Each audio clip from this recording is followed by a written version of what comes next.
He's been the head you're coach all at good, South man. Alabama since 2018 with a record of 71-47. Back in 2017-18, he led Nicholls State to their first regular season conference title in 20 years. South Alabama is currently 17-8 on the season. I'm joined by London, Kentucky's finest, Richie Riley.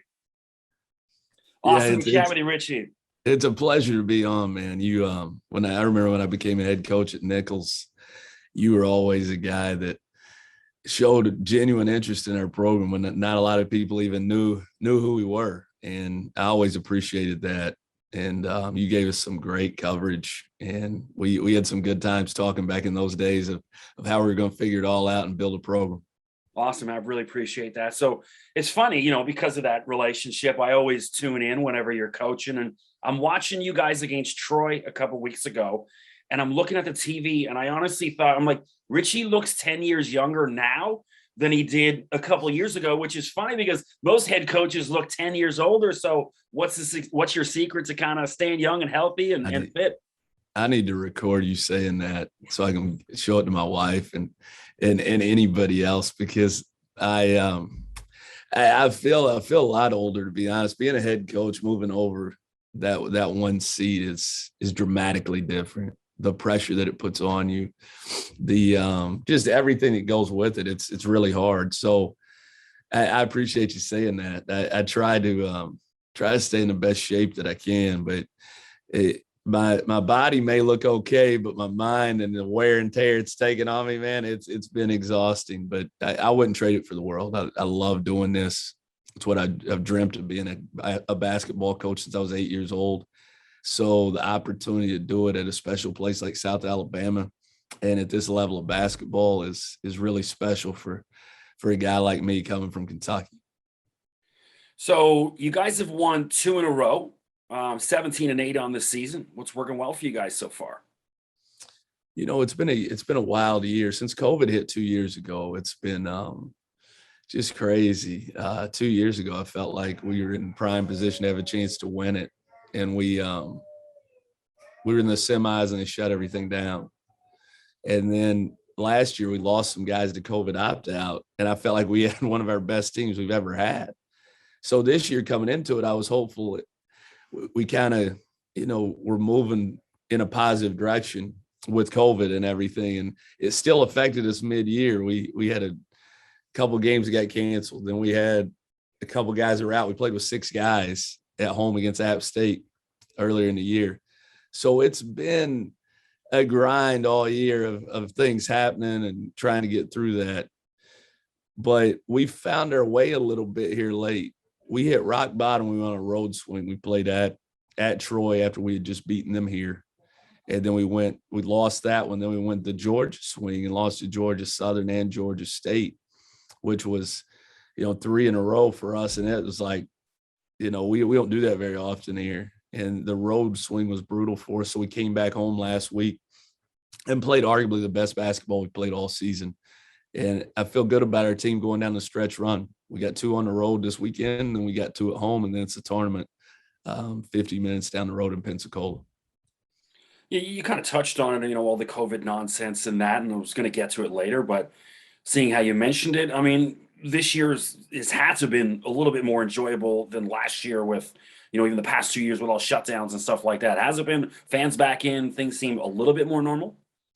Yeah, it's actually been pretty normal from a standpoint of we've had normal capacity for the games. We've operated normally for the most part. The difference is we had a mid-year there, like I was saying before, where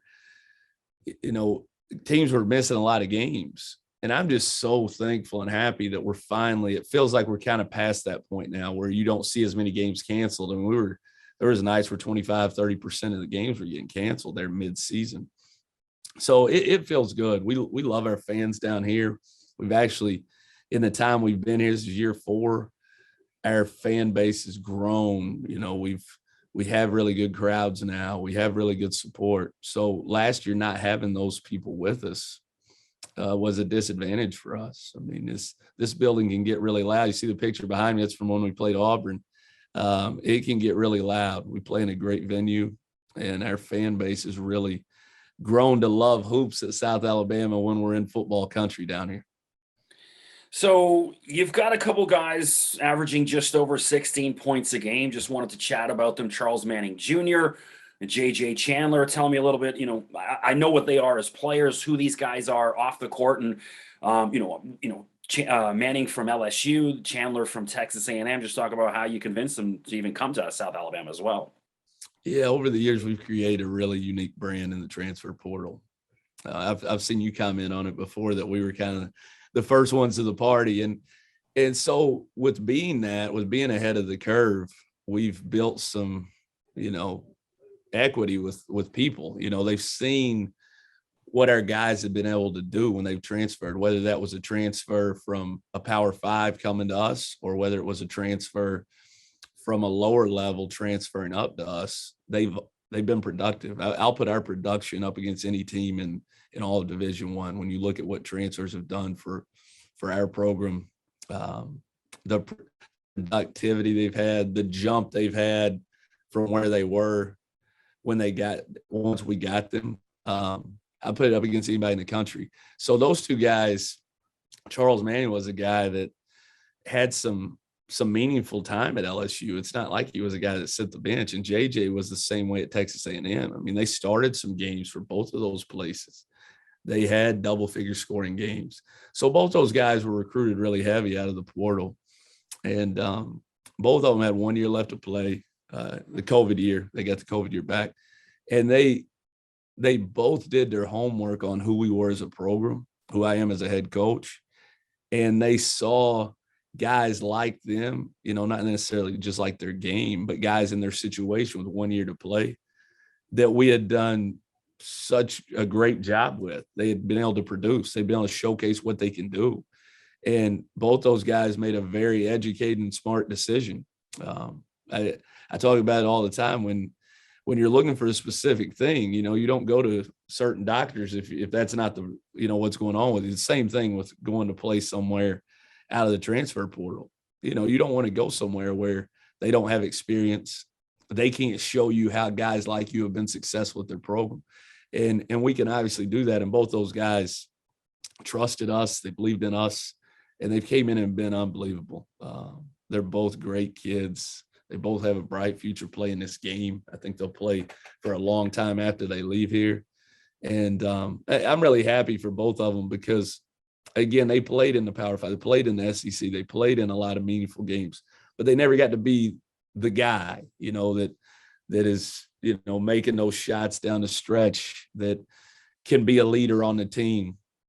It can be an all-league player, and they've been able to accomplish that here while helping us win a lot of games and putting us in a position where we have a chance to win a championship. So you touched on, the transfer portal. Of course, I was going to ask you, I was seeing, I think it was John Rothstein tweeting about Forbes over at Wake Forest, and he's figured out the transfer portal and he's the genius now. And I'm like, my guy Richie Riley's been doing that for a minute. And so, one, talk about where that philosophy came from, because, when you started even at Nichols, getting like top 50 ESPN guys to get there, where did the thought process come about to be like, what, that's where I'm going to go a little bit heavier in that transfer portal instead of the high school kids? Yeah, I appreciate you saying that. I appreciate you recognizing that we've worked really hard to create a brand. But for me, as an assistant, when I was an assistant, I always tried to be ahead of the curve of where I felt like recruiting was going. And I felt like that would give our program an advantage if we're ahead, and for a long time, when I was at UAB at junior college, we had like 4 or 5 Conference USA all-league guys, and they were all from the panhandle of Florida junior college. And that was and you saw during that time, junior college guys were highly successful. I mean, you looked across the country, it was when a lot of guys end up making it to the NBA from junior college to going to a Division I school to the NBA. And that was kind of the wave. And then moving forward, I got to Clemson, and I knew with Coach Brownell, we needed in that league, in the ACC, we needed to try to get old as quick as we could.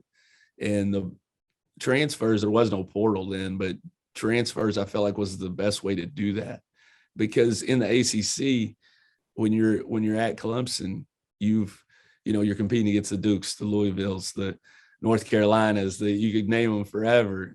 So many blue blood level programs that are getting those one and done type guys. And at Clemson, that's more difficult to do. So you got to find a niche. And we signed 3 transfers, and that was when you had to sit out still. And they set out and we worked them out. And, a year later, they go to the Sweet 16 with those guys. So I knew when I became a head coach, when I got to Nichols, I knew it was one of the toughest jobs in the country. I mean, we had a $1,000 recruiting budget. It's like unheard of. 1,000. You can't even bring a kid on an official visit. Luckily, I was able to fundraise enough for us to operate semi-normal, still not where you'd like to be, but we were able to function. So I knew transfers was the best way for us to be able to get guys that were talented enough at the time to be able to help us have a chance to be in the mix to win the league. And we went out and got Roddy Peters and Tavon Sadler, who I have a picture of them in my office here. As long as I live, I don't care how long I coach, whatever the situation is, I'll always have this picture with me because those guys changed my life. They came to Nichols for a first-time head coach. Roddy Peters was a former top 50 guy, was at Maryland, at South Florida, and then we got him at Nichols. Tavon Sadler was an all-league guy at UNC Greensboro. And those guys came, and we had a really good mix too. I think that's part of it too. Like people kind of coin us as the mid-major transfer kings, and we have a good mix. On that Nichols team that won the league, Roddy and Tavon were the headliners, but we started 2 freshmen that we evaluated and recruited, and they didn't have a Division I offer other than us. So I think you have to have a great mix, but that's certainly our brand. And then when we got here, we had developed that brand. People had seen success. They had seen that, we were a program that you can come when you're not exactly, happy with your role, or you just want to change, and you can be productive and you can get better. So when we got here, we signed, it's a long list of really good players. I hate to single anybody out, but it's been our brand. This year, our top 3 scorers are all SEC transfers: Charles Manning, JJ Chandler, Javon Franklin. And the list goes on and on. Again, I don't know, Muss has done a great job at Arkansas and at Nevada. He's been unbelievable in the portal. Obviously, just said Forbes, they're winning the transfers right now. I think everybody in the country's kind of, Auburn has great transfers. But from a whole body of work, we've been doing this for 6 years since I've been a head coach. I don't know that there's a program in the country that can stack up with the production our guys have had that have came out of that portal. Do you even bother recruiting high school anymore? Like, are you still in the gyms, or is it just like, what? There's 1,700 guys with 50 plus college experience. You know what I mean? Are you in high school gyms? We do, believe it or not. We take a lot of pride in our high school recruiting and junior college recruiting. We recruit everything. I think I'm a big believer in their seasons. It's kind of like in the spring is typically now in 2022 in the landscape of college basketball. That's where the transfers are prevalent. They enter the portal. You've seen what your team is. You see what you need to go out and get to help you be better next year. And your roster. So in the spring, it's pretty much you're locked in on a trend, unless there's a special situation with a high school kid that maybe decommits somewhere, or there's a coaching, something like that. But in the fall and in the summer, we work relentlessly on evaluating and trying to go get those high school guys that may be a diamond in the rough, or maybe in it regionally that really fits what we're doing.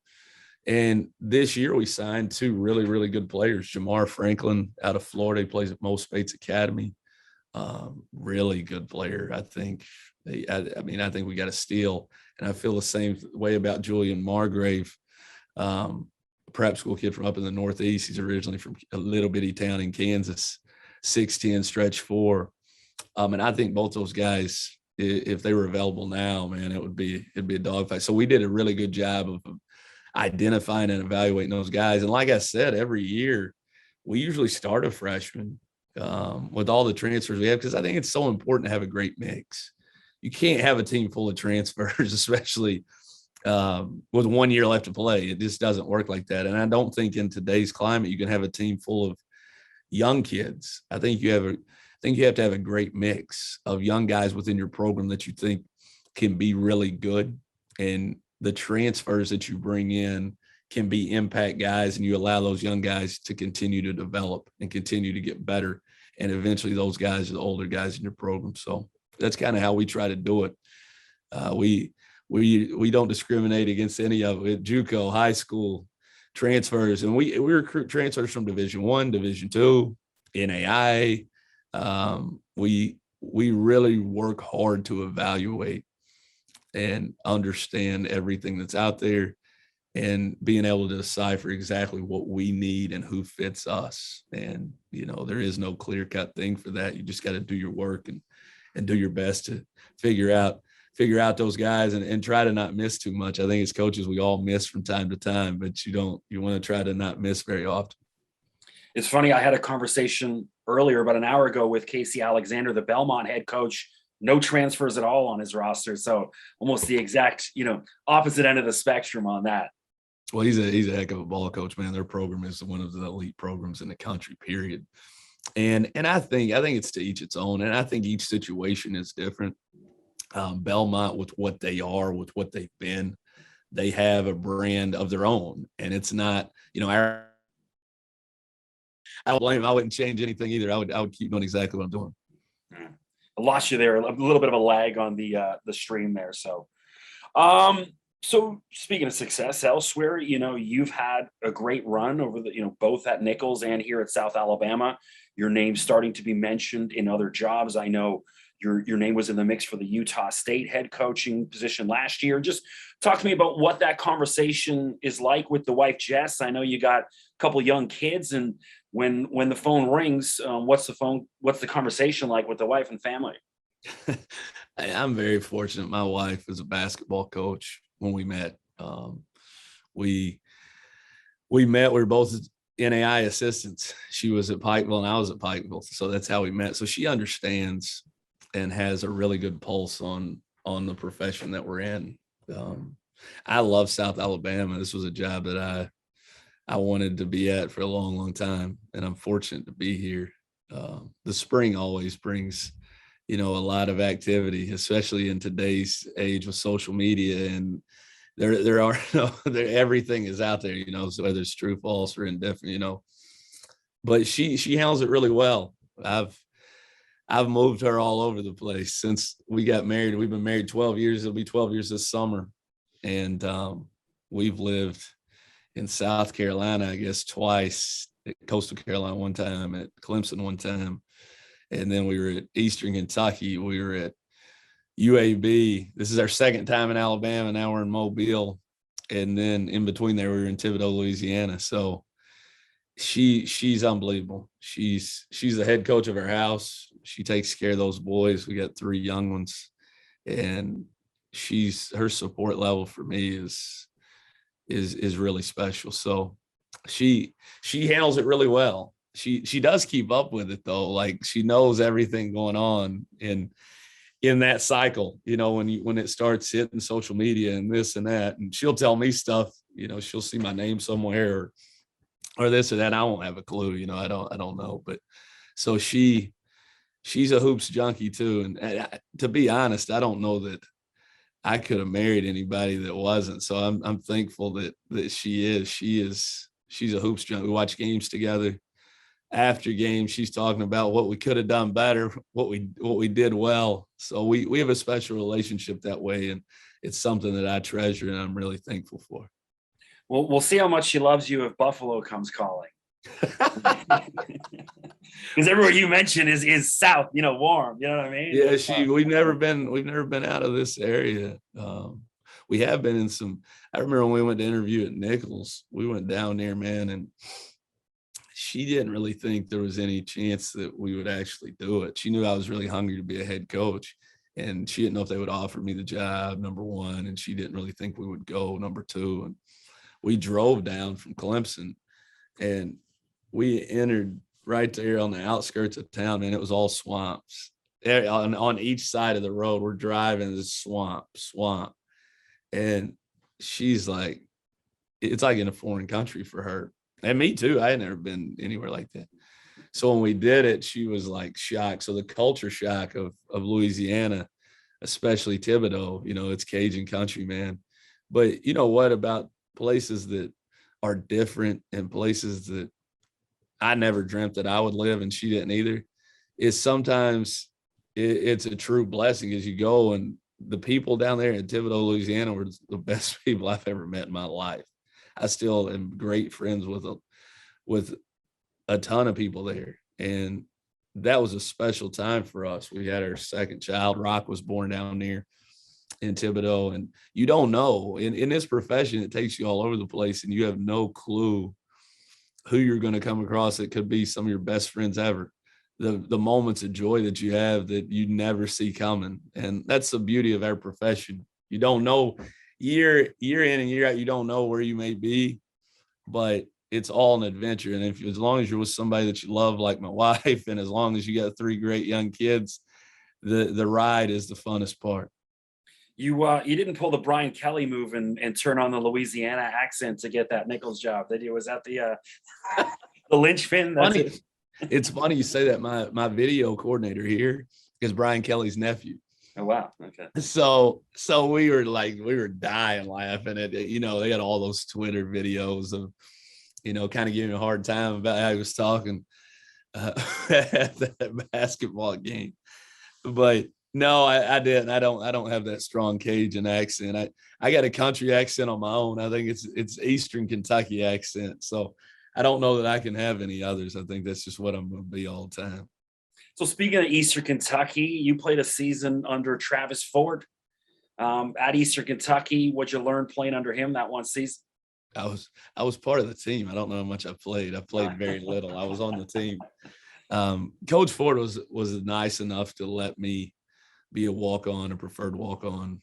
And it was my dream to play Division I basketball some way, shape, or form. I knew that I wasn't going to get a scholarship at a Division I school, and I also knew that I wanted to coach. I was realistic to know I wasn't going to be a pro basketball player, that I wanted to coach basketball. And Coach Ford, I knew he would have an incredible future in this profession. And he let me walk on, and I learned so much. The staff there, we had a great staff. Coach Ford was obviously the head coach. 2 of the assistants on that staff, John Brandon was one of them, who was the head coach at Northern Kentucky and in Cincinnati. And then Chad Dollar, who's just been an assistant at Georgia, LSU. He's assistant at Cincinnati now. Those guys were on staff. So I learned a lot as an 18-year-old kid because I was embracing the coaching side then more than the playing side.